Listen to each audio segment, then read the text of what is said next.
आपण आता समजा ही अंगणवाडी आणि या मुलांना जेवण वगैरे कसं काय बनवतो आपण? जेवण बनवायला पण पाणी नाही, वॉशरूम साठी पाणी आहे, पिण्यासाठी पाणी आहे, कोणत्याच गोष्टीसाठी पाणी नाही. 2-2, 4-4, 5-5 दिवसानंतर पाणी येतं इथे. आता आम्ही असे उद्देशाने आलेलो. तर आता माझ्या इथं पण टाकी जर बंद पडलं तर म्हटलं एक राऊंड मारून यावा. शालेय अंगणवाडीची ही टाकी कशी बंद पडले तर कोणते प्रकार बघण्यासाठी आले.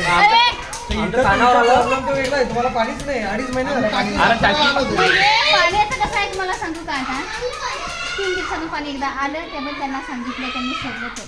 ग्रामपंचायतला याबाबत नोटीस दिली का नाही? ग्रामपंचायत याच्या आधी सरांनी दिली असेल अर्ज, पण त्याचा काही उपयोग नाही. त्या दिवशी ते सुंदर भाऊ पण आलेले, त्यांना पण बोलले, तरी पण त्याचा आपली परिस्थिती आहे. ग्रामपंचायत म्हणजे शाळेवरच यांचं लक्ष नाही.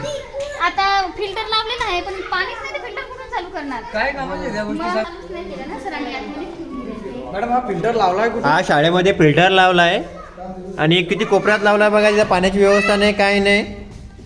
तो विषय वेगळा झाला समजा. कसं पाणी नाही 2 दिवसाच्या नळाला कोणत्याही प्रकारचं पाणी नाही.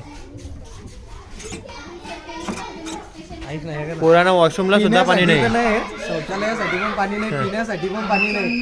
हे अंगणवाडी आहे. जरी ग्रामपंचायत 27 लाख रुपये हेल्थ याच्यासाठी खर्च दाखवते, शालेय खर्च दाखवते, शैक्षणिक खर्च या दाखवला जाते. ते 27 लाख रुपये झाला का? किती शाळा आहे? 4 लाख.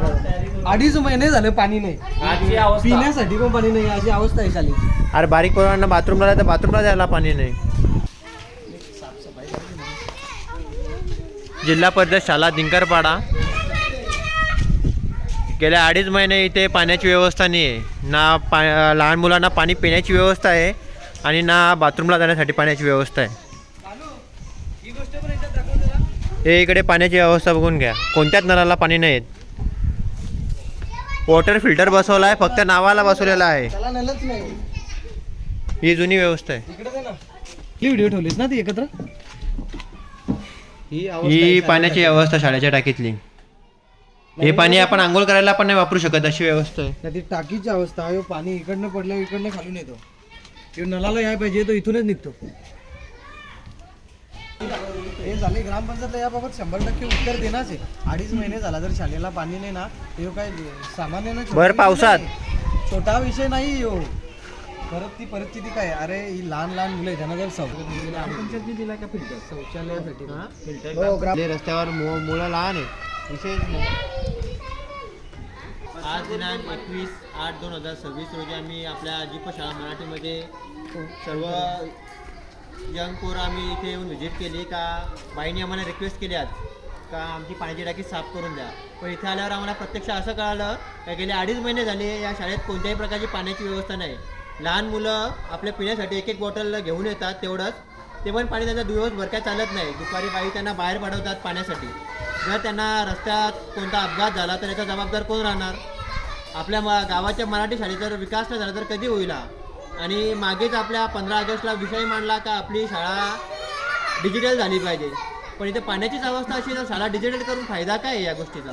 या मूलभूत गरजा ज्या सामान्य माणसाच्या मूलभूत गरजा आहेत, यात जर पूर्ण होत नसतील तर शाळा डिजिटल करून आणि फक्त पैसा काहीतरी काम आणायचा विकास कामाच्या नावाखाली पैसा खायचा एवढंच होणार आहे का? एवढाच हेतू आहे का? हा कोणावर आरोप नाही आहे, पण विकास कामे मंजूर करून आणायचं आणि त्या नावाखाली फक्त पैशाचा भ्रष्टाचार करायचा ही सत्य परिस्थिती आहे. आज पोरांना वॉशरूमला जायला पण पाणी नाहीये. पिण्यासाठी एक बॉटल एखादा पोरगा, प्रत्येक पोरगा 1 बॉटल घरून आणू शकतो. आता शौचालयासाठी पण काय घरून बादल्या घेऊन येणार कधी लहान लहान मुलं? त्या मुलांना जी जेवण बनवलं जातं त्या जेवणासाठी पाणीसुद्धा या अंगणवाडीच्या बाई असतील, या शिक्षिका असतील, या आजूबाजूच्या घरातून रोज 2-2 कलशे पाणी बाहेरून घेऊन येतात. अशी परिस्थिती येते. किती दिवस त्रास सहन करायचा? सहन त्रास तर ठीकच आहे, पण ग्रामपंचायतीने जर तो आराखडा एक दिला आहे, त्या आराखड्यात 27 ते 30 लाख रुपये या गोष्टीसाठी खर्च आणि शैक्षणिक याच्यासाठी रिपेअरिंगचा खर्च आहे. खरोखर ग्रामपंचायत जो निधी उपलब्ध आहे किंवा करून आणते याच्यातून नक्की विकासच करते का आणि काही गोष्टी करते, आता जनतेनेच ठरवायचं आहे. शाळेमध्ये ॲक्वा बसवला आहे, त्याला कोणत्याही प्रकारची पाण्याची सुविधा नाही. मग बाहेर पाण्याच्या टाकीवर आता पाण्याची व्यवस्था एवढी बेकार आहे की त्याचे क्षार एवढे वाढलेत की आपण ते सर्वसामान्य पाणी नाही पिऊ शकत फिल्टर केल्याशिवाय. एक दिवससुद्धा पाणी पिलं तर आपला घसा बसतो. हे सर्व लोकांना माहिती आहे काय परिस्थिती आहे पाण्याची. आपल्या गावाच्या बाहेर टायर कंपन्या बसल्यात, त्याच्यामुळे पाणी एवढं दूषित झालं आहे का आपण ते पाणी पिऊ शकत नाही फिल्टर केल्याशिवाय. आपल्या सर्वांच्या घरात फिल्टर आहेत. ज्याच्याकडे फिल्टर नाही तो आपल्या गावातल्या ॲक्वा पाणीवाला आहे, त्याच्याकडून आपण पाणी घेतो. आणि आपली लहान लहान पोरं पाण्याच्या टाकीवर जाऊन पाणी पितात. हे कितपर्यंत योग्य वाटतं तुम्हाला? ते पाण्याची टाकीची व्हिडिओ, आता जी सत्य परिस्थिती आहे तिथं व्हिडिओ, त्या टाकीतून निघणाऱ्या पाण्यामधून कोणी आंघोळही करू शकत नाही. ही परिस्थिती आहे का नाही? 100% आंघोळही करू शकत नाही अशी ती पाण्याची फक्त टाकी. दाखवायला नळ ती योजना लहान आहे, मुलांना नळ आहे. पिण्यासाठी अशी टाकी ठेवली की ज्या टाकीतून निघणाऱ्या पाण्याने आंघोळही करता कोणी करू शकत नाही.